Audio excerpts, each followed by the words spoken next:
His son Saul was the most handsome man in Israel, head and shoulders taller than anyone else in the land. Okay, it mentions his height immediately after saying he was handsome, almost as if the two are equivalent. The saying tall, dark, and handsome had to get a start somewhere. I'm not saying that this was the start of that saying, mind you, but maybe some of the expectations haven't changed so much over the course of time. What's up, cool people? My name's Matt. Welcome back to our Bible study. All right. So yeah, we are looking at 1 Samuel chapter 9 now. Last chapter, long story short, Israel asked Samuel for a king. He had been, kind of the primary leader. They would maybe say judge over Israel. But he was getting old, and his sons that he had appointed as other leaders, I think maybe even priests. Actually, let me double check that real quick. Did he appoint them as priests? No, he also appointed them to be judges. Okay. Just wanted to make sure that we got that right. And yeah, they were not doing their jobs very well. So, because of concerns about future leadership, the people of Israel asked Samuel for a king. He asked God about it. God says, yeah, it's okay. They've been rejecting me for a while anyway. So Samuel gives them a warning, but they still say they want a king. So now, this chapter is immediately after everything has been settled that they're going to get a king, and Samuel will appoint one for them. So, without further ado, here we go. 1 Samuel chapter 9. There was a wealthy, influential man named Kish from the tribe of Benjamin. He was the son of Abiel, son of Zeror, son of Becharath, son of Aphiah, of the tribe of Benjamin. Names. Anyway, his son Saul was the most handsome man in Israel, head and shoulders taller than anyone else in the land. Okay, it mentions his height immediately after saying he was handsome, almost as if the two are equivalent. I mean, I'm sure the beauty standards were different back in those days, but I guess the saying tall, dark, and handsome had to get a start somewhere.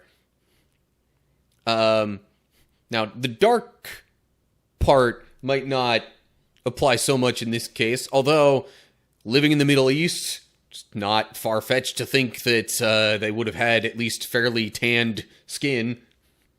So, Not saying this was the I don't know, I was going to say advent of that phrase. I don't know if that's the best word. But, needless to say, I'm not saying that this was the start of that saying, mind you. But, maybe some of the expectations haven't changed so much over the course of time. Anyway, so, Saul, big, tall, handsome guy, son of a guy named Kish, who was wealthy. Anywho, verse 3. One day Kish's donkeys strayed away, and he told Saul, "Take a servant with you and go look for the donkeys." So Saul took one of the servants and traveled through the hill country of Ephraim, the land of Shalisha, the Shalem area, and the entire land of Benjamin, but they couldn't find the donkeys anywhere. Finally, they entered the region of Zuph, and Saul said to his servant, "Let's go home. By now my father will be more worried about us than about the donkeys." That could very well be true. I am all too familiar about parental worries regarding their children because of, having experienced my parents, my mom in particular, being worried about me being gone a particular time or two. Not to mention, on top of that, all the times, even when I've lived here and, anytime there's been, severe weather in this area, I get some sort of message, usually from my mom, that's like, "Hey, you okay? Heard there's a big storm down there." So, yeah. Parents worry for their kids, which I'm not saying that's a bad thing. It just is what it is. So anyway, they look for these donkeys and seem to be unsuccessful. Then verse 6. But the servant said, "I've just thought of something. There's a man of God who lives here in this town. He is held in high honor by all the people because everything he says comes true. Let's go find him. Perhaps he can tell us which way to go." So, this is while living... this is somebody who's supposed to be living in Zuph, apparently, which I guess was where Samuel was. I know Samuel is the person that he's talking about, even if he doesn't mention him by name. But, yeah, I don't know. Anyway, point is, they're going to maybe go see a guy who could direct them to where the donkeys have gone. Verse 7. "But we don't have anything to offer him," Saul replied. "Even our food is gone, and we don't have a thing to give him." "Well," the servant said, "I have one small silver piece. We can at least offer it to the man of God and see what happens." In those days, if people wanted a message from God, they would say, "Let's go and ask the seer," for prophets used to be called seers. "All right," Saul agreed, "let's try it." So they started into the town where the man of God lived. I'm assuming this is Samuel they're talking about, but let's not assume too much until it actually happens. Memory's failing me a little bit on that. But, alright, so the servant has a silver piece. There's a footnote there. It says it's a quarter shekel of silver, which would have been about 0.1 ounces or 3 grams. Now, it doesn't specify the value of that. But with it being silver, there's got to be at least a little value to it, right?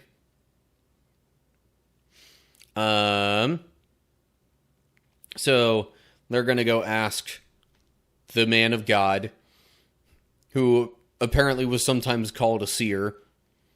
Maybe there were multiple men of God around different towns that would have been referred to as seers, but Samuel would have been the primary one for sure. So yeah, they're going to go try and see this dude. Verse 11. As they were climbing the hill to the town, they met some young women coming out to draw water. So Saul and his servant asked, "Is the seer here today?" "Yes," they replied. "Stay right on this road. He is at the town gates. He has just arrived to take part in a public sacrifice up at the place of worship. Hurry and catch him before he goes up there to eat. The guests won't begin eating until he arrives to bless the food." So they entered the town, and as they passed through the gates, Samuel was coming out toward them to go up to the place of worship. So yes, it was Samuel they were referring to. I guess this whole question that they ask about, is the seer here today, that might be part of the reason for this whole parenthetical note about, people saying, let's go ask the seer, because up to this point, Samuel hadn't really been called a seer officially anywhere in the scriptures, anywhere in the preceding verses. So they ask where he is. The women say, go to the town. He'll be at the gates. Maybe you can catch him before this, what did they say it was? Some sort of offering, sacrifice, yeah. And an associated feast. So they hurry to the town. They get there, and right about when they're getting there, Samuel is just about to go to make the sacrifice. And then we get to verse 15. Now the Lord had told Samuel the previous day, about this time tomorrow I will send you a man from the land of Benjamin. Anoint him to be the leader of my people Israel. He will rescue them from the Philistines, for I have looked down on my people in mercy and have heard their cry. When Samuel saw Saul, the Lord said, that's the man I told you about. He will rule my people. So, turns out Samuel also got a word from God about somebody coming to see him, and that would be the one that he should anoint as king. And that person is Saul. Notice up here says Kish from the tribe of Benjamin. Kish was his father. Saul. That means Saul was also from the tribe of Benjamin. So they meet, and it might end up being a little bit more than what Saul was expecting. But let's see what happens. Verse 18. Just then Saul approached Samuel at the gateway and asked, can you please tell me where the seer's house is? I am the seer, Samuel replied. Go up to the place of worship ahead of me. We will eat there together, and in the morning I'll tell you what you want to know and send you on your way. And don't worry about those donkeys that were lost 3 days ago, for they have been found. And I am here to tell you that you and your family are the focus of all Israel's hopes. Saul replied, but I'm only from the tribe of Benjamin, the smallest tribe in Israel, and my family is the least important of all the families of that tribe. Why are you talking like this to me? So, Saul is unsurprisingly confused. This actually sounds a lot like, I forget if Gideon was from the tribe of Benjamin. I think maybe he was, but in any case, Saul's reply seems a lot like what Gideon said when he was approached by, I think it was an angel of the Lord, some sort of messenger of God. And he's like, what, are you kidding me? I'm from the smallest tribe. I'm from the least important family of that tribe. Like, really? You're saying Israel's hopes rest on my family? Nah. But Samuel has told him to do these things, so you would think he's going to comply, because he was there to see the seer. You don't argue with what the seer says, because they're known to have, God's word and his insight. So if you want to, do what the Lord says, you listen to the seer.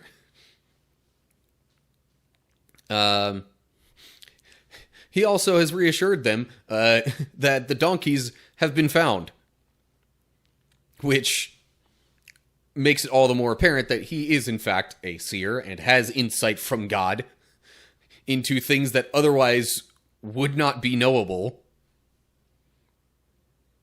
So, anyway,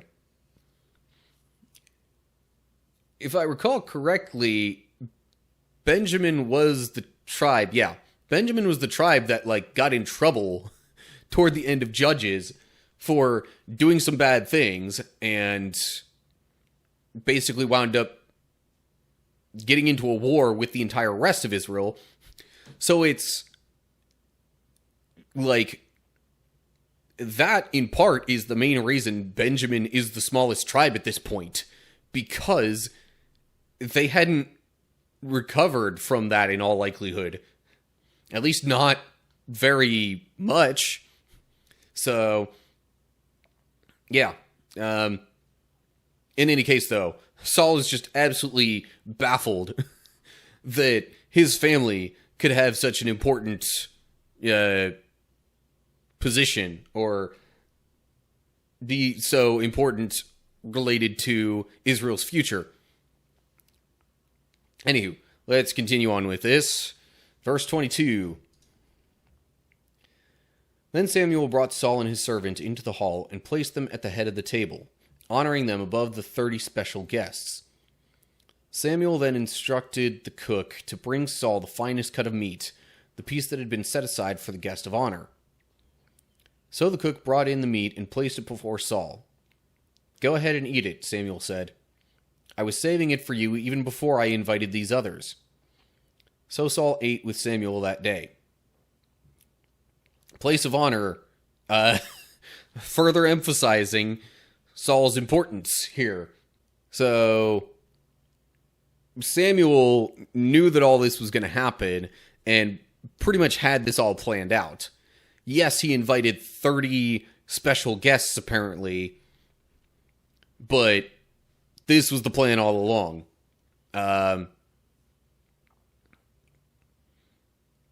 So that's why he winds up saying, "I was saving it for you even before I invited these others." So, like, I'm wondering if Saul might have seen these other kind of important people and wondered, okay, I'm more important than these people? No, really? But he's being honored in this way because he's about to be king. So, yeah, anyway. All right, let's wrap this up. Verse 25. When they came down from the place of worship and returned to the town, Samuel took Saul up to the roof of the house and prepared a bed for him there. At daybreak the next morning, Samuel called to Saul, "Get up. It's time you were on your way." So Saul got ready, and he and Samuel left the house together. When they reached the edge of town, Samuel told Saul to send his servant on ahead. After the servant was gone, Samuel said, "Stay here, for I have received a special message for you from God." Oh, really? Special message? I wonder what that could be, but I guess we'll have to get that later. Footnote there, as in Greek version, Hebrew reads, "and talked with him there." So it would read, Samuel took Saul up to the roof of the house and talked with him there. Which, okay, yeah, I mean, sure, why not? That there was bound to be some talking involved anyway. Preparing a bed for him there, also makes it clear that he stayed the night. Of course, that's also made clear when it says, at daybreak the next morning. So, Anyway. So, yeah, now Samuel's got some special message for Saul that he doesn't even want Saul's servant to hear, apparently. In any case, this is the start, at least, of their interactions and kind of the setup for Saul becoming king. But that seems to do it for 1 Samuel chapter 9. Okay, so apparently Samuel has been told by the Lord that Saul is going to be the one that'll become king over Israel. He has not been anointed as of yet, but he's already been given a place of honor in a special feast that also included 30 other special guests, apparently, but he was honored above all of them, despite being from the least significant family in the smallest tribe in Israel. But, you know, God has worked through such people before. So, anyway, that's where we're leaving things off for now. As always, like and share if you enjoyed the video. Subscribe to the channel and click the bell if you're on YouTube to get updates when I post new videos. If you're seeing this anywhere else, give me a follow or whatever you need to do on that platform. Look down in the description to get info on other social media pages and other places to find and follow me and keep up with what I'm doing. And leave comments down below the video with whatever thoughts you have. So that's going to do it for now. Hope you're all doing well. Hopefully I'll see you soon for another video. Whatever the case is, till next time, stay cool, people.